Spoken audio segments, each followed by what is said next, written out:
Magandang araw at ngayon ay pag-aralan natin muli ang salita ng ating Panginoon at continue po natin yung series natin na ating nasimulan last day. At dun pa rin po sa series tayo ng Kristiyanong Wais. So, para po sa ating verse ngayon, tingnan po natin na sinasabi sa aklat ng Proverbs o Kawikaan 1 verse 19. So sabi dito, ganyan ang mga lakad ng bawat sakim na sa pakinabang, nag-aalis ng buhay ng may-ari niyan, ng may-ari niyaon. So, sabi ng title natin, are you a channel or a stone? So, are you a channel or a stone? So, marahil may mga bagay na tayong tinatanong sa iba kung ano yung gusto nating makuha na kasagutan sa kanila. At sabi nga dito, sa ating teaching, those who live in greed will perish because of greed. So, ang mga tao na sabi nga ay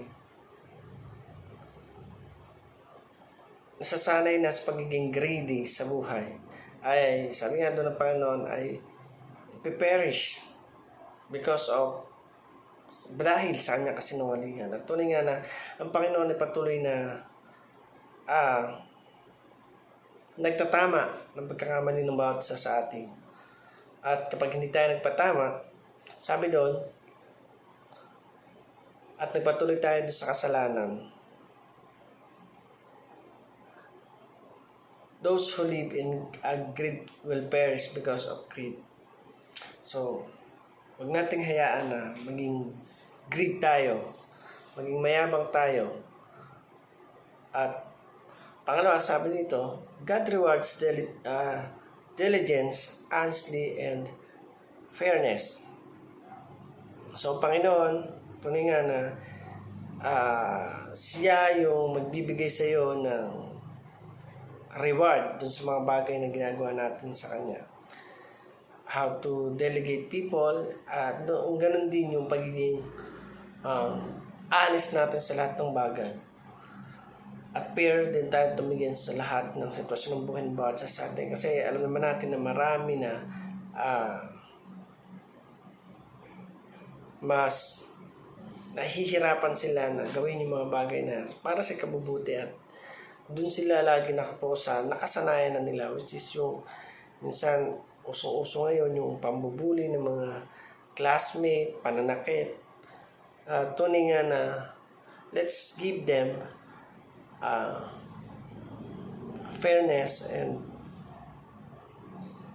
maging honest lang tayo sa lahat ng bagay sa mga tao na lubusan natitiwala sa atin.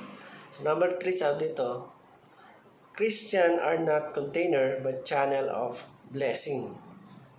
So sabi nga, hindi tayo kagaya ng isang container, and ang gusto natin ay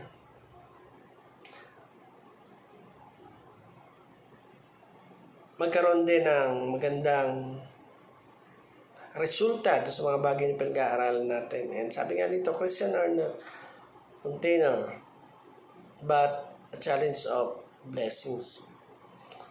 So tunay nga ang Panginoon is binigyan niya tayo ng mga bagay o mga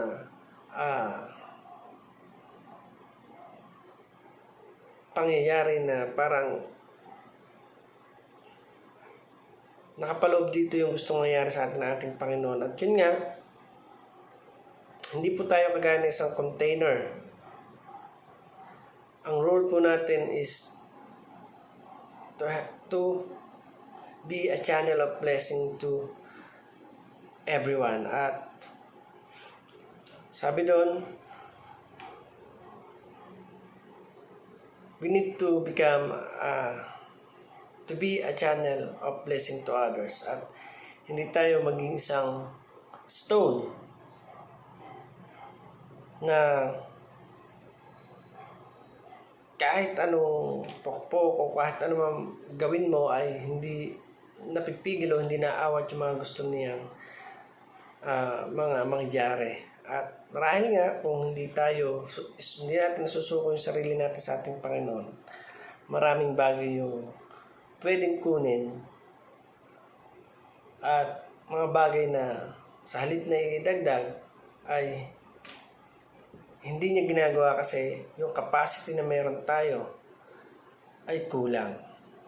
So, para naman po sa ating application, sabi dito, repeat and change counts. So, patuloy lang natin na alamin ano yung mga bagay na magpapahirap sa atin. Don't be a stone.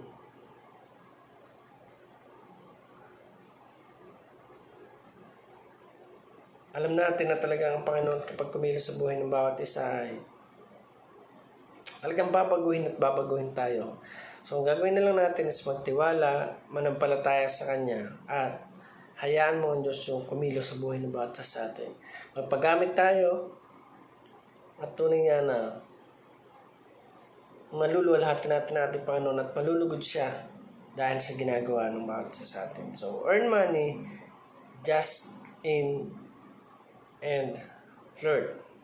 So, sabi nga, maraming mga tao yung talagang kumikita ng marami, kumikita ng malaki.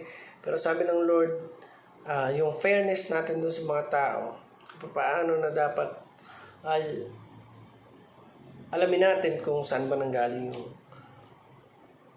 blessing na meron tayo at makaka-apekto ba ito sa pagiging pamumuhay Kristiyano mo. Sabi doon, kung ang mga bagay nito ay magiging dahilan ng pagkalubog mo, na pagkawala mo sa ating Panginoon ay alisin mo at hayaan mo ang Panginoon yung kumilos sa iyo at magbigay ng solusyon doon lahat sa pangailangan na meron ka financially. So number 3, sabi dito,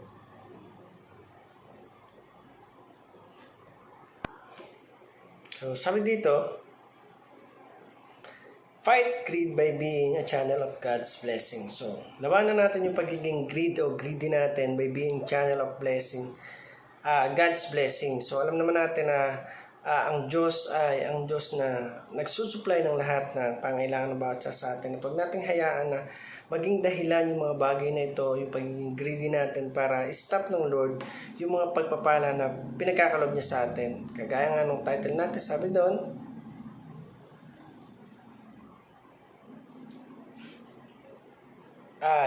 are you a channel or a stone?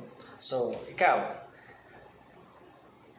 are you a channel or a stone? So, tanong natin yan sa sarili natin kung nagiging channel of blessing ba ako sa iba o mananatiling matigas yung ating puso na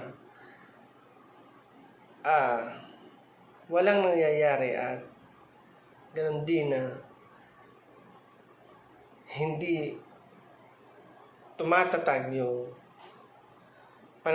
pananampalataya natin sa Kanya. So again, be a channel of blessing to those who in needs, and God will supply and will bless you.